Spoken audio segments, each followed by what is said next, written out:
Bonjour. Deux choses pour Paris. Et ça pourrait se poser. Alors, la première pourrait se poser pour n'importe quelle mairie. Et je pense qu'elle se pose en ce moment pour effectivement deux élus du Rassemblement national, surtout. Pour le maire de Fréjus et pour le maire de Perpignan. Mais elle se pose aussi pour Rachida Dati, qui se présente, comme vous savez, à la mairie de Paris. Si vous ne savez pas, maintenant vous le savez. Donc, on sait que Rachida Dati a deux procès en cours avec Renault, avec EDF, et que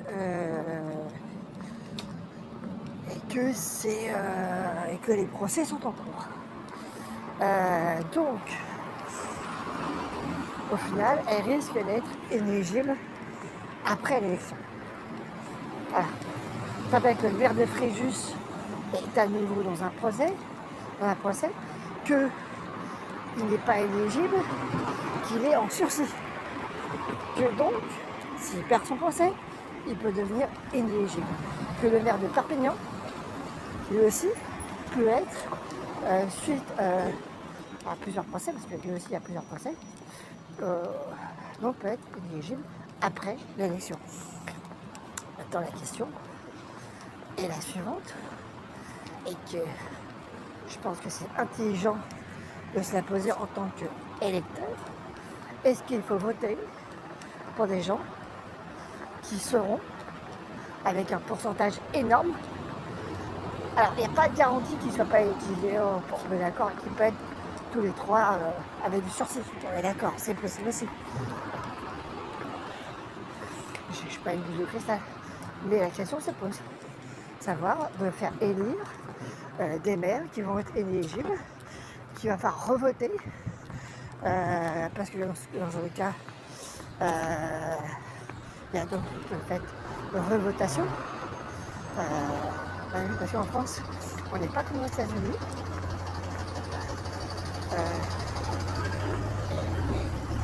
On n'est pas comme aux États-Unis. C'est pas l'adjoint maire qui prend le pouvoir. L'adjoint maire est là au cas où il y ait maladie ou qu'il y ait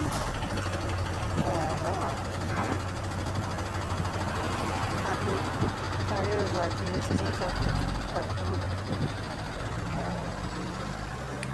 sévère, d'accord, mais pas de laisser sortir.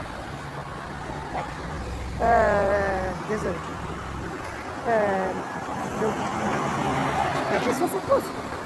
Est-ce que ça vaut la peine de voter, d'élire un maire qui a un pourcentage d'être à la fin inéligible avant l'été et qu'on recommence à voter? Voilà. Est-ce que c'est serein? Est-ce que c'est sain de voter pour des gens qui vont être éligibles? Est-ce que c'est sain de voter encore et encore plus largement pour des gens qui sont condamnés, même s'ils sont pas éligibles? Moi, la question, je me la pose en tant qu'électeur. Pour moi, ouais, c'est une vraie bonne question. Et moi, je pense que, j'ai toujours dit, voter pour les gens qui sont inéligibles, c'est non. Ou qui ont été condamnés, c'est non. Voilà. À un moment donné, c'est non. Ça suffit. Voilà. Il y en a marre d'avoir... et puis, il y en a marre. Moi, j'en ai marre. Franchement, j'en ai marre. D'avoir toujours des riches qui sont impliqués dans les procès H24. Et ceci, là, depuis l'âge de 29 ans. Exemple. C'est-à-dire qu'il a une longévité électorale. Alors, bon, il n'a pas le même âge. Il est plus jeune. Il aura une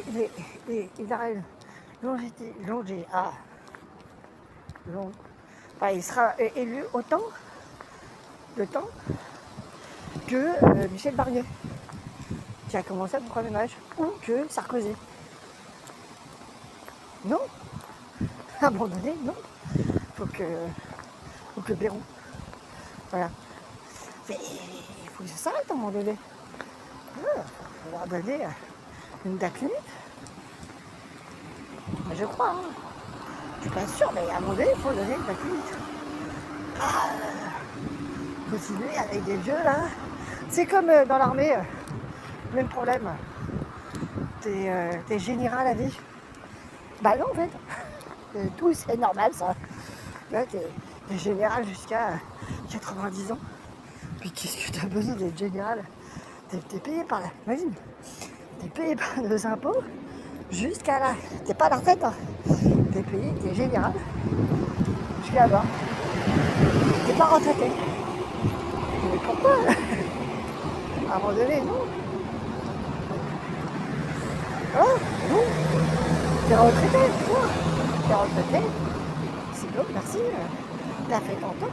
Tu as donné à la France, il n'y a pas de problème. J'ai aucun problème avec ça. Mais à un moment donné, stop. Ça, c'est quoi la main? Secondo, sans rien que la faute. Si vous ne l'avez pas vu passer à la presse, elle aurait touché 20 000 balles pour faire une étude sur la lecture, écrire un livre sur l'apprentissage de la lecture en Seine-Saint-Denis, dans le 9-3. Oh, oh. Voilà, blague à part. Mais le problème, c'est qu'elle n'a pas fait le taf.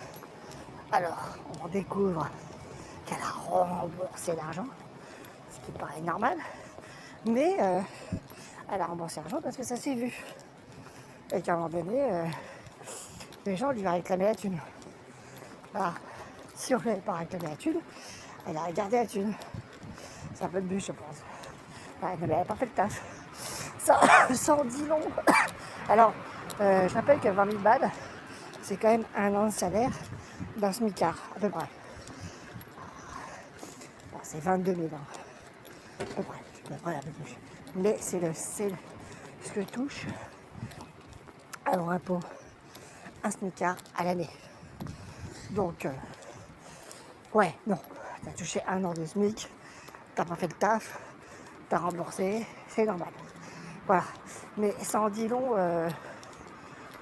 ça en dit long. Ça en dit très long sur elle. C'est-à-dire qu'on te paye pour faire un taf, mais tu le fais pas. Tu touches la thune. Moi, je trouve que ça en dit long sur qui est Sandra Clafo.